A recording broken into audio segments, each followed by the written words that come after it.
MLC అభ్యర్థి అంజిరెడ్డి అన్నారు. కామారెడ్డి జిల్లా బాన్సువాడలో పట్టభద్రుల ఎమ్మెల్సీ ఎన్నికల ప్రచారంలో భాగంగా నిర్వహించిన కార్యక్రమంలో ఆయన మాట్లాడారు. రాబోయే ఎన్నికల్లో తెలంగాణలో బీజేపీ అధికారంలోకి వస్తుందని ధీమా వ్యక్తం చేశారు. బీజేపీ ఎమ్మెల్సీ అభ్యర్థులకు మొదటి ప్రాధాన్యత ఓటు వేసి గెలిపించాలని ఆయన కోరారు. నిరుద్యోగ ప్రతిష్ట అని చెప్పిండు 4,000 మరి 14 ఏళ్ళు అయింది. 56,000 అకౌంట్లు వేసినాకనే ఓటు అడగాలి. అదేవిధంగా నిరుద్యోగులకు ఏం చెప్పిండు 2 లక్షల నోటిఫికేషన్ ఇస్తానని జాబ్ క్యాలెండర్. మరి ఇంతవరకు జాబ్ క్యాలెండర్ రిలీజ్ చేయలేడు. గత ప్రభుత్వం ఏదైతే ఇచ్చిందో అరాకొర అది వాళ్ళకు కొద్దిగా అపాయింట్మెంట్ చేయడం జరిగింది. ఆ 2 లక్షల ఉద్యోగాలు జూన్ 2 తర్వాత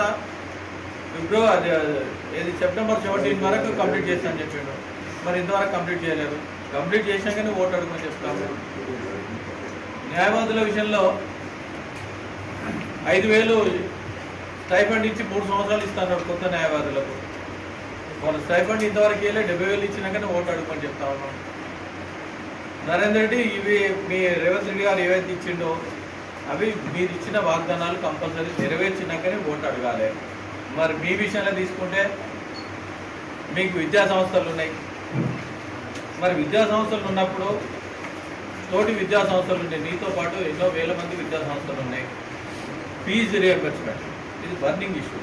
ఫీజు రియంబర్స్మెంట్ ఉన్నప్పుడు మరి ఏ రోజైనా ముఖ్యమంత్రి గారి దగ్గరికి పోయి లెటర్ ఇచ్చినావా? మరి 2018లో నువ్వు పార్టీలో ఉన్నావు. 2018 నుంచి ఏ రోజన్నా ఒక్క రోజన్నా పార్టీ పోయి 7,940 కోట్లు ఉన్నాయి.